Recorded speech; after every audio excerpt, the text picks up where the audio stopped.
তো hello guys, welcome to my another blog. তো আজকের ব্লগটা অন্য দিনের থেকে কিছুটা হলেও আলাদা করব। আলাদা যেমন আজকের ব্লগটা হতে চলেছে শুটিংয়ে যাওয়া থেকে শুরু করে বাড়ি ফেরা পর্যন্ত। তো বেশি দেরি না করে চলো শুরু করি।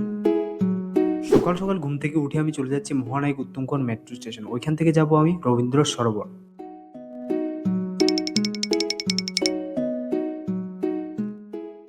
ফাইনালি আমি চলে এসেছি মহানায়ক উত্তমগড় মেট্রো স্টেশন। তো এখানে আমি কিছুক্ষণ টিকিট লাইনে দাঁড়ানোর পর টিকিট কেটে আমি চলে এসেছি মহানায়ক উত্তমগড় মেট্রো স্টেশনের ভেতরে। কিছুক্ষণ অপেক্ষা করার পর দেখতে পেলাম মেট্রো চলে এসছে।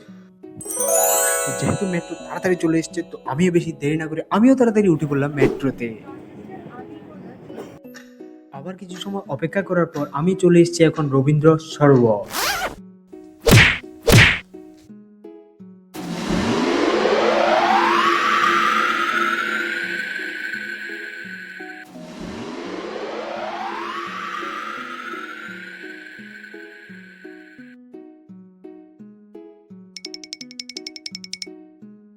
তো রবীন্দ্র সরোবর থেকে নেমে এখন আমি দৌড়ে দৌড়ে চলে এসেছি Tollygunge railway station. Tollygunge station থেকে আমি কিছুক্ষণ জার্নি করার পর এখন আমি নেমে গেলাম ব্রিজ রেলওয়ে স্টেশন। সো বন্ধুরা, এখন আমি হেঁটে হেঁটে যাবো ভিলেন স্টুডিও, কারণ অনেক ট্রেন মেট্রো করে অনেক এসেছি, এবার হেঁটেই বাদ বাকি রাস্তাটা আমাকে এগোতে হবে, যেটা আমার কাজের মেন জায়গা।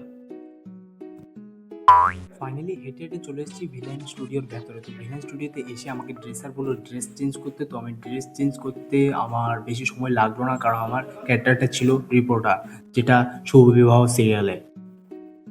আমার রেডি হওয়ার পর আমি চলে এসেছি শুটিং ফ্লোরে। তো আমি কিছুক্ষণ বসে রইলাম, কারণ আমার সিনটা কখন নেবে এই অপেক্ষাতেই আছি। আর আমার সিনটা প্রায় নিয়ে নিল।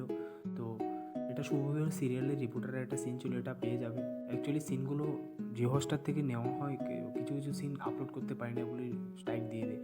তো আমি কিছুক্ষণ অপেক্ষা করার পর ভাবলাম না, একটু বাইরে যাই। তো ডিরেক্টরকে বলে আমি বাইরে চলে এসেছি বাইরে, কারণ ডিরেক্টরকে না বলে বাইরে আসা যায় না। তো ডিরেক্টরকে বলে বাইরে এসে আমি ভাবলাম কী করবো তখন আমি রিলসের জন্য একটা ক্লিপ নিয়ে নিলাম। তো ক্লিপটা এমনিতে মিউজিক ছাড়া ভালো লাগছে না, কিন্তু মিউজিক বসলে ভালো লাগবে। তো ভাবলাম এরপর কী করবো। এরপর পেয়ে গেলাম এক কুকুরটাকে।